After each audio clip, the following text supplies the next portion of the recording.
할렐루야. 저는 오늘 역사 기록에 있는 한 토막의 이야기를 시작으로 이 히브리서 본문을 좀 같이 풀어가면 좋겠습니다. 이 이야기는 유대인들 가운데 예수님을 믿게 된, 그러니까 유대인 그리스도인들에게 있었던 이야기입니다. 역사가인 수에토니우스라고 하는 그 로마의 역사가가 그의 책 황제들의 전기라고 하는 책을 기록을 했는데, 그 책에 이런 내용이 있습니다. 어떤 내용이냐 하면 AD 49년 크레스투스라고 하는 선동이 있었습니다. 이 크레스투스가 사람 이름인지 정확하게 이렇게 알 수는 없는 것 같습니다. 근데 이 크레스토스라고 하는 말의 뜻이 착한 사람이라는 의미가 있습니다. 착한 사람. 그러니까 아마 사람 이름이었던 것 같습니다. 크레스투스라고 하는 선동이 있었습니다. 근데 이 선동은 로마에 있는 유대인들이 사는 지역에서 발생했습니다. 이 선동은 어떤 크레스토스를 따르는 사람들에 의해서 주도적으로 이 선동이 점점 힘을 얻고 커갔는데, 이 크레스토스를 따르는 이 선동에 참여한 사람들은 대부분이 나사렛 예수가 우리의 구주시다라는 주장을 했다고 합니다. 이것은 일반 역사가가 지금 쓰는 이야기를 제가 여러분들에게 소개하고 있는 겁니다. 자, 다시 한번 간단하게 불러드릴게요. AD 49년 크레스투스를 따르는 유대인들이 선동을 일으켰는데, 그들은 한결같이 나사렛 예수가 우리의 구주시다라는 고백을 하고 있었다는 거예요. 그런데 문제는 뭐냐 하면, 그렇게 주장하는 이 크레스투스를 따르는 선동자들, 이게 이제 그 역사가의 눈으로 볼 때 선동했다고 지금 표현하는 겁니다. 그런데 그 유대인들 가운데는 크레스투스를 따르지 않는 사람들, 즉 나사렛 예수를 구주로 인정하지 않는 사람들이 있어서 그들이 이 예수를 구주로 인정하는 사람들과 폭력과 폭행으로 맞섰다라는 기록이 있어요. 그러니까 똑같은 유대인들이 사는 유대인 그 집성촌에 폭동이 일어났는데, 예수님을 구주로 영접한 사람들과 예수님을 인정하지 않는 사람들 간에 폭동이 일어났다는 거예요. 그래서 그 폭동이 어느 정도로 심각했냐 하면 황제에게까지 보고가 됐다는 거예요. 근데 그 당시 황제는 이름이 글라우디오, 즉 클라우디오라고 하는 그 황제가 당시에 황제였었는데, 이 소식을 이제 보고를 받은 이 황제가, 그러면 이 로마에 와서 살고 있는 유대인들 모두를 예수를 주로 고백하는 사람들이나 그들을 향하여 돌을 던지고 난폭하게 그들에게 폭행을 하는 그 일반 유대인들이나 다 유대인들을 추방해 버려라. 그래서 이 폭동의 결과 황제의 명에 의하여 이 유대인들이, 그들 중에 이 크레스투스를 따르는 사람들은 나사렛 예수를 주로 고백하는 사람들, 반대로 나사렛 예수를 주로 고백하지 않는 사람들은 아주 극도로 이 예수를 믿는 사람들을 미워해서 그들에게 돌을 던지고 재산을 빼앗고 그들이 사는 집에 불을 지르고, 이런 폭동이 일어났다는 보고가 황제에게까지 들어갔고, 황제는 그 보고를 받자마자 불같이 화를 내며 유대인들을 다 로마에서 쫓아내라고 명을 내렸습니다. 그런데 이게 역사가인 수에토니우스라고 하는 사람이 쓴 황제들의 전기에 나오는 그 짧은 대목을 제가 여러분들에게 소개를 했는데, 이와 아주 유사한 이야기가 성경에도 나와요. 자, 우리 한번 같이 찾겠습니다. 여러분 화면에 띄울 테니까 여러분들 화면을 좀 보시면 좋겠습니다. 사도행전 18장 2절입니다. 자, 아굴라라고 하는 사람이 고린도에 왔습니다. 근데 마침 그때 사도 바울도 고린도 지역에 도착을 했습니다. 자, 그런데 2절입니다. 시작. 아굴라라 하는 본도에서 난 유대인 한 사람을 만나니 글라우디오가, 이거 아까 소개드린 그 역사책에 있는 황제 이름이죠. AD 49년에 유대인들을 추방시켜버린 그 클라우디우스, 이 글라우디오가 계속해서요. 시작. 모든 유대인을 명하여 로마에서 떠나라 한 고로. 그러니까 이 아굴라라고 하는 사람이 그의 아내 브리스가와 함께 저 로마 본도에서 로마에서 살다가 쫓겨났어요. 근데 유대인들을 쫓아내라 라고 하는 명을 누가 내렸냐 하면 글라우디오라고 하는 황제가 내렸어요. 그래서 이 사람들이 쫓겨나서 어디까지 와서 살았냐면 고린도까지 왔어요. 그게 바로 사도행전 18장 2절에 나오는 이야기예요. 그러면 제가 조금 전에 수에토니우스라고 하는 역사가가 그의 역사책인 황제들의 전기 가운데 짧은 한 두세 줄밖에 안 되는 짧은 글이지만 AD 49년 크레스투스를 따르는 사람들이 나사렛 예수를 그들의 주님이라고 고백하며 그들의 주님이라고 고백하지 못하게 만드는 유대인들로부터 핍박을 당하고 돌팔매질을 당하고 그들이 살던 집이 불태워지고 결국 이 유대인 두 그룹이 다 로마에서 추방된 이야기가 역사책에도 그리고 우리 성경에도 기록이 되어 있다. 왜 제가 이 이야기로 오늘 이 본문의 이야기를 같이 좀 나누려고 하냐 하면, 여러분 그렇게 유대인이면서 예수님을 영접한 사람들이 로마에서뿐만 아니라 여러 지역에서 환난을 겪었습니다. 유대인들의 핍박이 있었습니다. 실제로 바울의 1차, 2차, 3차 전도 여행 가운데 가장 큰 위협은 바로 유대인들이었습니다. 예수님을 믿지 않는, 예수님을 인정하지 않는, 예수님을 받아들이지 않는 유대인들이 바울이 가는 곳마다 그들을 폭력으로 쫓아내려고 하고 그들을 복음 전하는 것을 방해하고 못하게 하고 그들이 사는 집을 부시고 때리고 쫓아내고 죽이고 가족들에 의해서 혹은 주변의 어떤 이웃들에 의해서 예수님을 믿게 된 어떤 사람들 가운데, 예를 들면 아내가 신앙이 좋아요. 그래서 이 남편이 아내의 등살에 어쩔 수 없이 교회에 끌려왔어. 근데 이런 사람들은 이런 생각이 드는 거예요. 아니, 내가 예수님을 믿었으면 모든 일이 잘 되고 또 부해지고 이렇게 돼야 되는 거 아니에요? 근데 왜 예수님을 믿을수록 점점 더 힘들어져? 나 이 신앙 포기할래. 그래서 사실 이 초기에 기독교인들에게 닥친 환난, 특별히 유대인 기독교인들에게 닥친 이 환난과 이런 억울한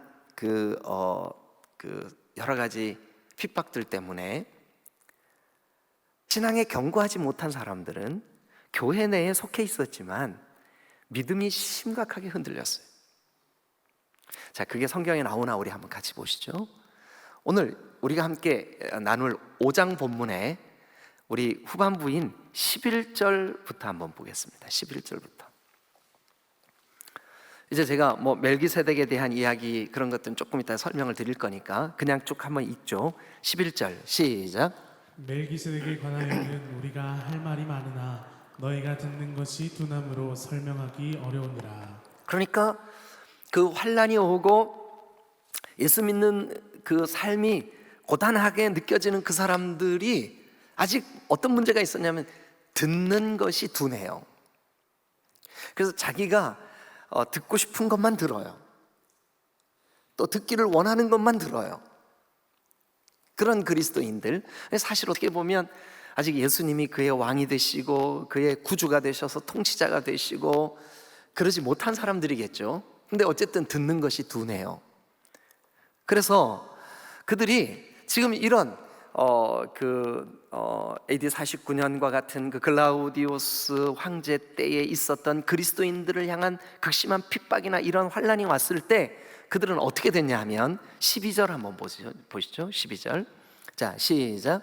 때가 오래되었으므로 너희가 마땅히 선생이 되었을 터인데 너희가 다시 하나님의 말씀에 초보에서 대하여 누구에게서 가르침을 받아야 할 처지이니 단단한 음식은 못 먹고 젖이나 먹어야 할 자가 되었도다. 그 환란을 받는 교회 공동체들 안에 이런 사람들이 있었어요. 어떤 사람들이냐면 듣는 것이 둔한 사람, 그리고 오래되었지만 믿음이 자라지 않아서 말씀의 초보에 머물러 있는 사람, 그리고 단단한 음식, 즉 하나님의 말씀이 전해질 때 환난과 핍박을 겸하여 받아야 된다, 십자가를 지고 주님을 따라야 된다, 자기를 부인해야 된다, 하나님의 통치를 받아야 된다, 이런 복음적인 메시지 앞에서 그 단단한 음식을 받아들이기 너무나 연약한, 오히려 예수 믿으면 이런 복이 있고 이런 복이 있는데 물질의 복, 또 눈에 보이는 복, 이 땅에서의 복, 부유하게 되는 복, 이런 복에 대해서는 자기가 원하는 말이니까 잘 받아들여요. 그런데 손해가 오고 환난이 와도 예수 믿는 믿음에서 흔들리면 안 됩니다. 참 복음을 받아들인 사람은 예수 그리스도의 생명의 주인 되심이 그의 삶 속에 그대로 묻어날 수밖에 없습니다. 이런 말씀이 들려지면 아이고, 나 저런 복음은 나 안 들을래. 그래서 자기가 듣기 좋은, 그러니까 부드러운, 먹기에 좋은, 편한 그런 말씀만 받아들이는 거죠. 그래서 여기 성경은 뭐라고 표현했냐 하면 단단한 음식은 못 먹고 젖이나 먹어야 할 자들이 교회 안에 있었어요. 외형적으로는 그리스도인이라고 할 수 있지만 실제로는 예수 그리스도와 합하여진 그 강력한 생명력이 그들 속에 없었던 거죠. 한번 정리해 볼게요. 자, 듣는 귀가 둔해요. 오래되었지만 말씀에 초보해요. 가르침을 받아도 그 가르침 속에 단단한 음식과 같은 그런 말씀들은 받아들이려고 하지 않아요. 그래서 총체적으로 이런 사람들을 13절은 뭐라 그러냐 하면 이는 젖을 먹는 자마다 어린아이니 의의 말씀을 경험하지 못한 자다. 의의 말씀을 경험하지 못한 영적인 어린아이들이 교회 내에 있었고, 그들은 지금 환난이 오고 핍박이 올 때, 신앙생활에 어려움이 올 때, 신앙의 십자가를 져야 할 상황이 되었을 때 급속히 주님으로부터 돌아설 가능성이 있는 사람들이 생겨났습니다. 히브리서는 사실 그런 사람들의 그 배교의 위험, 또 그런 사람들의 바른 신앙, 그것을 위해서 예수는 구주시다, 예수는 이런 분이시다 하는 신앙의 표대를 세워주는 성경이 바로 히브리서입니다. 히브리서. 그런 거로 이 히브리서는 첫 장부터 13장까지 우리가 믿는 예수 그리스도를 향한 우리의 신앙 고백, 우리가 바라보는 우리의 표대, 이런 분임을 믿고 따르며 바라보자.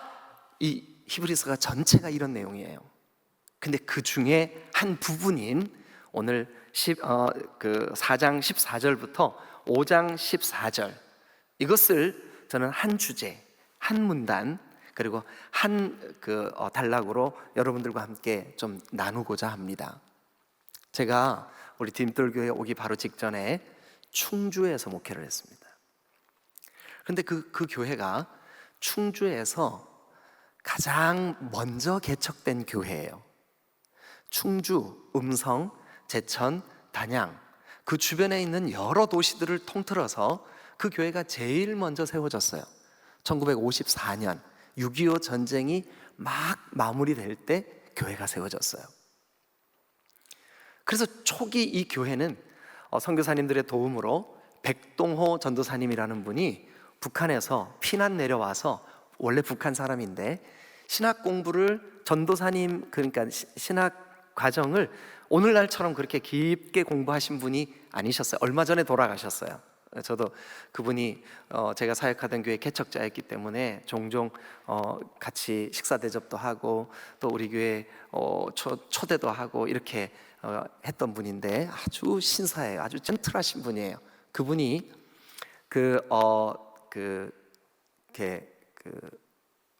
교회를 한 3개 교회 정도 개척을 하셨는데 그 중에 하나가 충주 비전교회예요. 그런데 그 백동호 목사님이 개척을 하시고 그 마음에 또 다른 교회를 개척해야 되겠다는 뜨거운 마음 때문에 충주에 2년밖에 계시질 않았어요. 근데 그 2년 계시는 동안 교회가 한 40명 정도로 부흥이 됐어요. 개척한 지 2년 만에. 그런데 이분이 그 교회 성도 중에 한 분이 감리교회에서 오신 권사님이신데 남자 권사님이에요. 감리교회는 권사라고 하는 직분이 있어요, 남자들도. 그런데 그 권사님 원래 원주분인데 그 충주에 와서 사셨어요. 근데 그분이 아주 신앙이 좋고 그래서 이 백동호 전사님이 그분에게 교회 리더십을 맡기고 자기는 다른 곳에 개척을 하러 가려고 하나님 앞에 기도하고 있었어요. 그래서 이 백동호 목사님이 떠나시니까 사실 목회자가 공백인 상태가 된 거예요. 그래서 그 원주에 계셨던 그 권사님을 중심으로 몇 분들이 우리가 성도들끼리 모여서 예배드리고 서로 이렇게 권면하고 하다가 혹시 잘못된 방향으로 갈 수 있으니까 우리의 신앙 고백을 글로 정리해 놓자. 그래서 그 정말 시커먼 그 백로지예요. 백로지 뭔지 아시죠? 권사님 백로지 뭔지 아세요? 네. 이렇게 깨끗한 종이 나오기 전에 왜 틱틱한 종이 있었어요. 거기에다가 이렇게 세로 쓰기로 한문이 막 중간중간 섞여 있고 아래야 그런 것도 막 우리 뭐 나란 말씨암이 뭐 이런 거 있잖아요. 그런 글씨가 이렇게 섞여 있는데 요 한 페이지가 약 200자 원고지 한 장이나 2장 정도밖에 안 되는 분량이에요. 그러니까 아주 작죠. 그런데 이런 종이가 7장이 7페이지가 선반 위에 올려져 있다가 제가 우리 교회 60주년 기념 예배를 준비하려고 교회 대청소를 했어요. 그래서 뭐 저 캐비넷 속에 들어있는 건 나무 그 어떤 괴짝 속에 들어있는 건 문서, 지난 그 60년 동안 교회 모든 자료들 다 끄집어내 가지고 정리를 쭉 하는데 이 성도들이 교회 초창기에 그 백동호 전사님이 목회하다가 다른 곳에 개척하기 위해서 떠나시고 난 다음에 성도들이 머리를 맞대고 우리의 신앙 고백을 적은 페이퍼가 7페이지가 봉투에 담겨가지고 선반 위에 올려져 있다가 청소하는데 툭 떨어진 거예요, 그게. 그래서 제가 깜짝 놀래가지고 그거를 폈는데, 야, 아주 단순하고 간단해요. 우리 교회는 우리의 죄를 위하여 십자가를 지신 예수 그리스도가 우리 교회의 주인이시다. 그는 우리의 구주시다. 그는 하나님의 아들이시며 성자 하나님이시다. 뭐 제가 지금 불러드리는 똑같은 말은 아니에요. 제가 어딘가 사진을 찍어놨는데 어제 여러분들한테 보여드리려고 아무리 찾아도 없어요. 못 찾았어요, 결국. 제가 언제 찾으면 꼭 보여드릴게요. 예. 그리고 그 내용 중에 하나가 뭐냐면, 그러니까 예수가 주님이시다라는 고백이고, 두 번째는 뭐냐 하면 우리가 신앙생활을 할 때 아무리 많은 우리의 신앙적인 경험이 생겨도 우리의 신앙의 기준은 하나님의 말씀인 성경에서 벗어나서는 안 된다라고 하는 말씀. 이 두 가지요. 제가 지금 기억나는 건 이 두 가지예요. 놀랍죠? 그죠? 예. 70년 전에 그 교회 6.25 전쟁이 끝나서 막 온 나라가 정신이 하나도 없을 때에 예수님을 믿음의 구주로 영접한 몇몇 사람들에 의해서 모여진 교회, 목회자가 떠나고 성도들만 이 교회를 지켜야 된다고 생각하고 그들이 우리 신앙의 기준, 우리 신앙의 고백, 우리 신앙의 표대, 우리가 굳게 붙잡아야 될 신앙 고백을 우리 한번 정리해보자 하고 7페이지로 페이퍼를 남겼다고요. 근데 그 페이퍼의 내용이 우리의 주님은 예수님이시다. 그리고 우리는 예수님을 아는 거, 하나님을 믿는 모든 신앙의 표준을 성경으로 우리가 그렇게 규정한다. 이렇게 기록되어 있는 종이었었어요. 그래서 제가 침례신학대학 그 역사학 교수님한테 전화를 해서 이런 거 발견됐다 그랬더니 자기한테 좀 보내달라 그래갖고 제가 파일로 틀림없이 보냈던 기억도 나요. 그 사진을 찍어서. 예, 그래서 이거 중요한 자료가 될 것 같다. 초창기 침례교인들이 이렇게 신앙 고백을 했고 이런 신앙을 가지고 있었다라는 것을 자기가 그 침례교회 역사학자로서 이거를 좀 기억하겠다고, 사진을 보관하겠다고 그런 적이 있었어요. 여러분, 히브리서가 1장부터 우리의 주님이신 예수 그리스도가 선지자보다, 천사보다 우월하신 하나님의 독생하신 아들이심을 선언하는 내용이에요. 전부 다 우리가 붙잡아야 될 신앙의 표대예요. 근데 오늘 이 본문은 특별히 여러분, 듣는 것이 둔하고 신앙이 오래되었지만 여전히 초보에 머물러 있고, 그리고 단단한 음식을 먹지 못하고 부드러운 젖이나 먹는 영적인 어린아이들에게, 그러니까 여기 나이가 어리다고 생각하시면 안 돼요. 70이 되고 80이 됐지만 신앙적으로 어린 그런 분들에게, 그런 분들의 신앙을 견고하게 하기 위해서 우리가 믿는 믿음의 도리, 우리가 믿는 신앙의 고백, 다시 한번 말씀드립니다. 히브리서 전체가 우리가 믿는 믿음의 도리예요. 그러나 오늘은 특별히 이 5장 후반부에 있는, 여러분, 듣는 것이 둔한 사람들, 그리고 말씀에 초보인 사람들, 단단한 음식을 먹지 못하는 사람들에게 그들이 좀 붙잡아야 될, 그들이 좀 굳게 붙잡을 믿음의 도리. 그래서 여러분 14절 다시 말씀드립니다.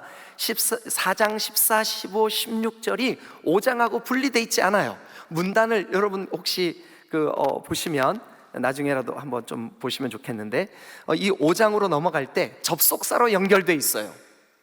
그래서 이것을 연결해서 제가 본문을 이렇게 4장 14절부터 선택을 했어요. 자, 그러면 14절을 한번 읽겠습니다.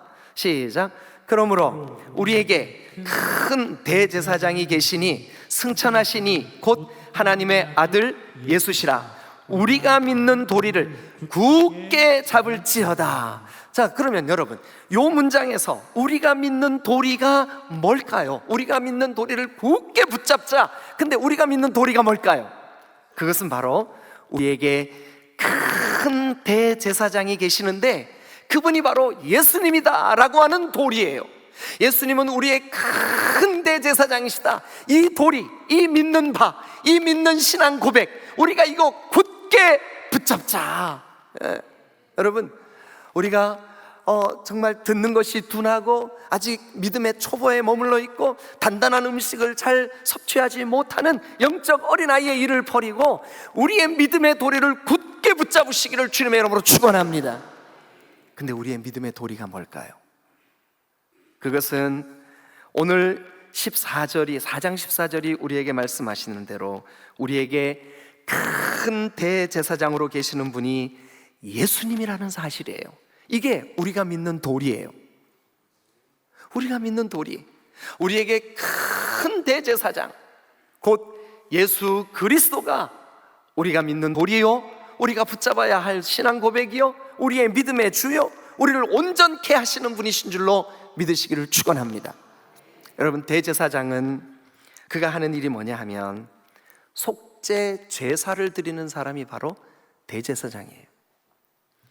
그래서 우리는 좀 낯설지 모르지만 이스라엘 백성들은 대제사장 하면 딱 떠오르는 그림이 하나 있어요. 뭐냐 하면 대속죄일에 짐승의 그 피를 양푼에 담아서 하나님 앞으로 나아가는 사람, 즉 백성들의 죄를 짊어지고 백성들의 죄를 용서받게 하기 위하여 하나님께로 나아가주는 그 역할을 누가 하느냐 하면 대제사장이 합니다.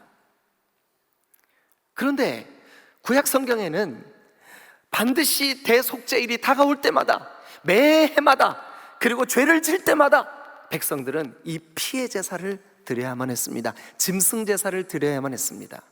그런데 이 짐승 제사는 불완전한 제사입니다. 왜냐하면 또 드리고 또 드리고 해야 됩니다.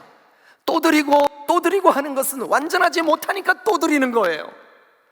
그런데 오늘 우리가 굳게 붙잡아야 될 우리의 믿는 도리, 그것은 뭐냐 하면 우리를 위하여 대제사장이 되어주신 하나님과 우리의 관계를 여러분 완전히 이렇게 뭐랄까요, 그 형통케 하신, 하나님 앞으로 우리를 이끌어 주신 우리의 진정한 대제사장, 그분은 바로 예수 그리스도시다. 예수 그리스도가 우리의 큰 대제사장이라는 이 사실은, 여러분, 예수님의 보배로운 피로 단번에 완전히 우리가 이제 또다시 예수님이 십자가에 또 박히시고 또 박히실 필요가 없어요. 단번에 그 예수님이 흘리신 보배로운 피의 효력은 여러분, 믿는 자 모두에게 영원한 줄로 믿으시기를 축원합니다. 이게 우리가 믿는 도리예요. 이게 우리가 붙잡아야 될 도리예요. 한 번만 따라하세요. 우리가 믿는 도리를 굳게 잡을지어다. 환난이 오고 핍박이 와도, 재산이 빼앗기고 그들이 죽음의 위협 가운데로 내몰린다 할지라도 흔들릴 수 없는 굳게 붙잡아야 될 믿음의 도리가 있습니다. 우리를 하나님께로 인도하시는 분은, 우리의 대제사장은, 우리의 죄를 씻어 정결케 하시는 분은, 우리의 죄의 짐을 지어주시는 대제사장은 예수 그리스도 뿐이시라는 이 사실이 바로 우리가 믿는 믿음의 도리인 줄로 믿습니다. 그런데 이 대제사장은 오늘 여기 지금 6절에 보니까 또한 이와 같이 다른 데서 말씀하시되 네가 영원히 멜기세덱의 반차를 따르는 제사장이라. 그러면서 이제 11절에 멜기세덱에 관하여는 하고, 그리고 7장으로 넘어가서 멜기세덱에 관한 설명이 쭉 나와요. 그것은 7장에서 제가 설교할 때 좀 더 자세히 말씀드리겠습니다. 그런데 오늘은 간단하게 여러분 이겁니다. 우리에게 있는 큰 대제사장, 우리가 믿는 도리로 여기고 굳게 붙잡아야 될 나는 예수 그리스도가 나의 큰 대제사장이다. 이 예수 그리스도 때문에 불완전한 짐승 피의 제사는 더 이상 필요 없다. 오직 예수 그리스도가 단번에 완전하게 내 죄 문제 해결하셨다. 믿는 도리 붙잡으시기를 축원합니다. 그런데 이 대제사장이신 예수 그리스도가 멜기세덱의 계통, 반차, 그 멜기세덱의 방법을 따라서 된 영원한 제사장이라는 사실이에요. 그러면 멜기세덱의 반차를 따랐다라고 하는 말이 도대체 무슨 말일까? 자, 여러분, 성경에는 그 두 가지 계통의 제사장 혹은 대제사장이 나와요. 첫 번째는 오늘 우리 성경에 보면 5장에 4절 보세요. 이 존귀는 아무도 스스로 취하지 못하고 오직 아론과 같이 하나님의 부르심을 받은 자라야 한다.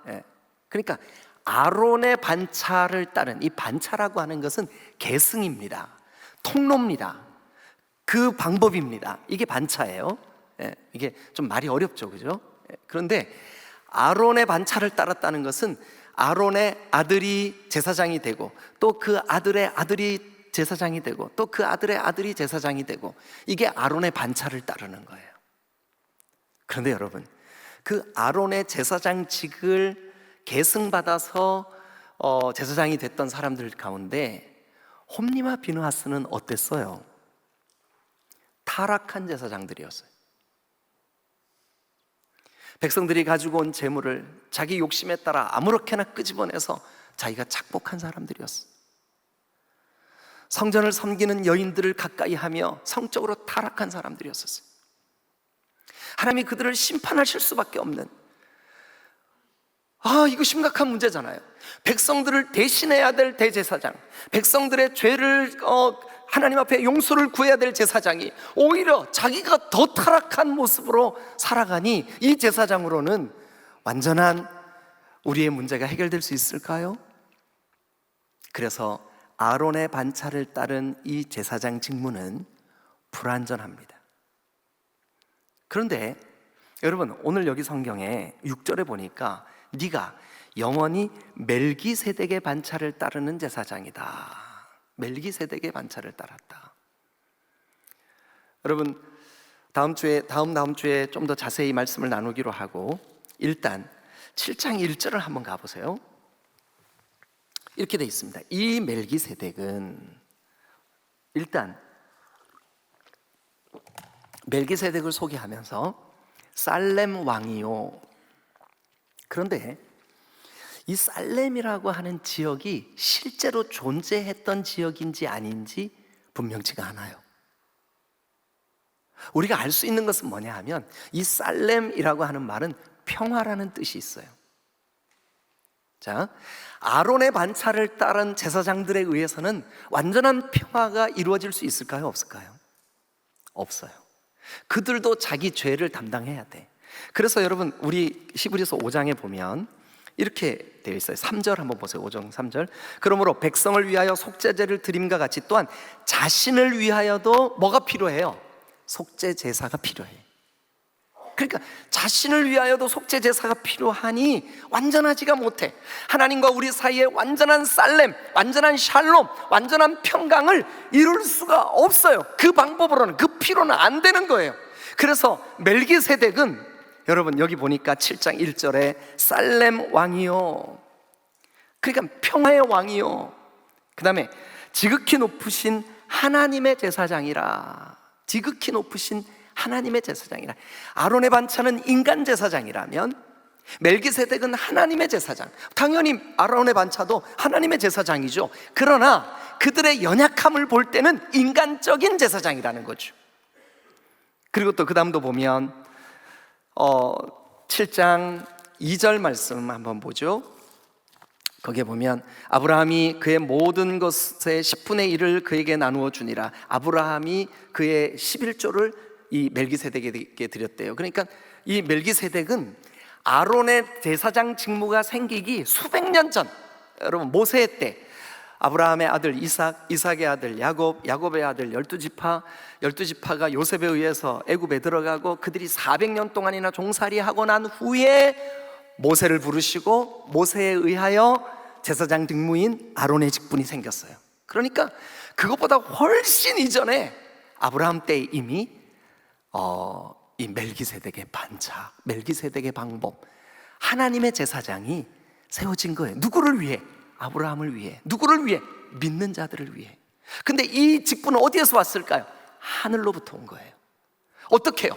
평화의 왕으로. 그러면서 2절을 계속 보면 이렇게 되어 있습니다. 의의 왕이요, 그러니까 바른 거. 여러분 아까 아론의 반차는 바르지 못한 사람들도 나올 수 있어요. 그 제사장 계열에서는 옳지 못한 일들도 행할 수 있어요.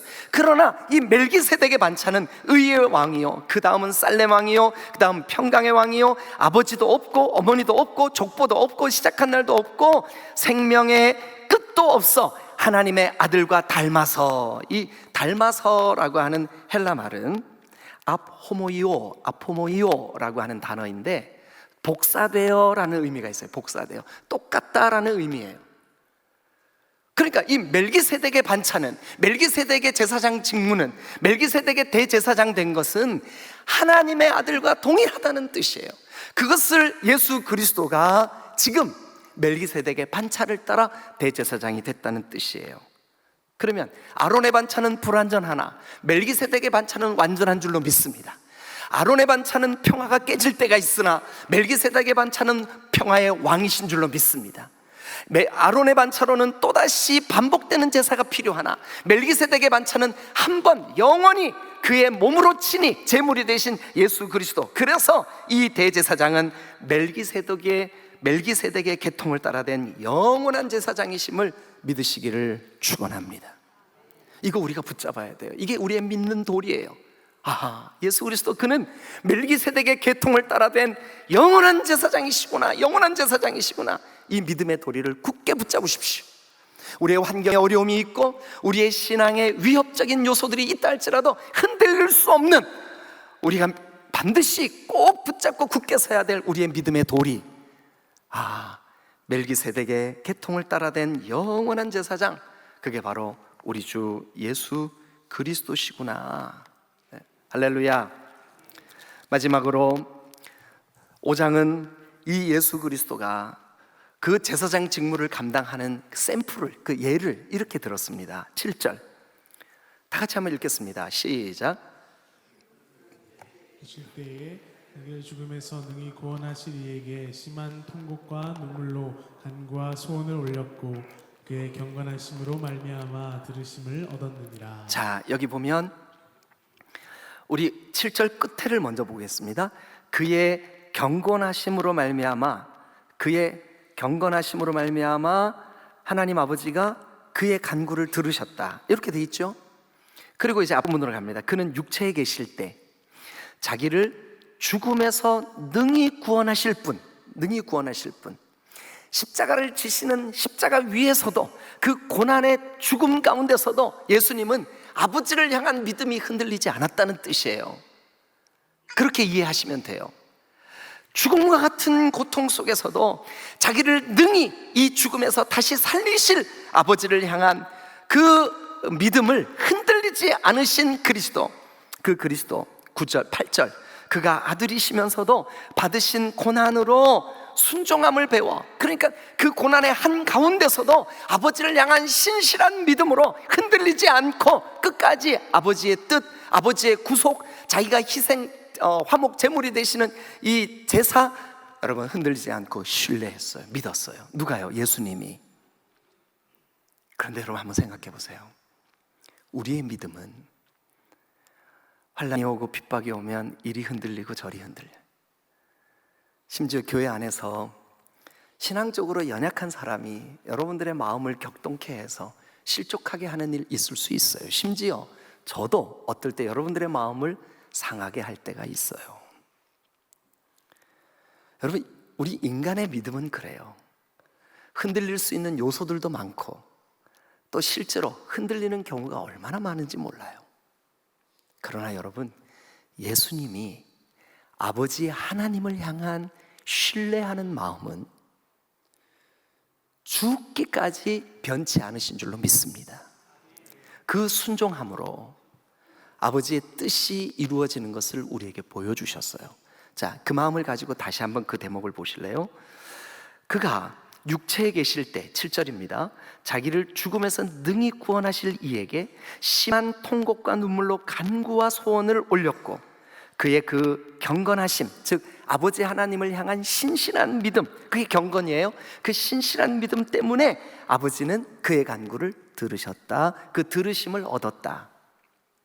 그가 아들이시면서도 받으신 고난으로 순종함을 배웠거늘, 그래서 그 순종 때문에 온전하게 되셨은즉, 그러니까 예수님을 통한 그 하나님의 응답, 하나님의 섭리가 이루어지는 것, 하나님의 구속 사역, 이 모든 것은 완전하고 온전한 줄로 믿습니다. 예수님의 믿음은 완전하신 거예요. 그래서 9절, 온전하게 되셨은즉 자기에게 순종하는 모든 자에게 영원한 구원의 근원이 되신 줄로 믿습니다. 여러분, 우리는 종종 우리의 삶에 우리 이성으로, 우리 생각으로 이해하지 못하는 일들이 생길 수 있어요. 그러나 우리의 대제사장 멜기세덱의 반차를 따라 우리의 대제사장 되신 예수 그리스도, 이 대제사장은 순종의 본이 되신 분이시기를 믿으시길 축원합니다. 그러므로 순종의 본이 되신 이 예수 그리스도가 하나님 아버지를 향하여 본을 보이신 그 순종의 본을, 우리도 그 예수 그리스도에 흔들리지 않는 믿음을 의지하면 우리에게 영원한 구원이 되시는 예수 그리스도, 이게 바로 우리가 믿는 도리예요. 세 가지 기억해 주시기 바랍니다. 우리에게 큰 대제사장이 계신다. 이 큰 대제사장은 멜기세덱의 반차를 따라 불완전한 인간들에 의한 제사장이 아니라 완전하신 하나님으로부터, 그리고 완전하신 살렘 왕으로, 평화의 왕으로, 의의 왕으로 우리에게 세워지신 멜기세덱의 계열에서 세워지신 대제사장이시다.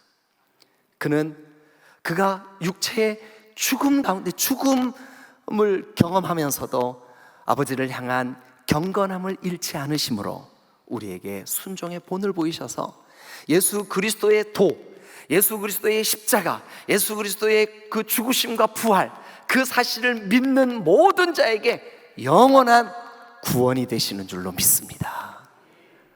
이게 우리가 붙잡아야 될 구원의 도리예요. 할렐루야. 기도하시겠습니다.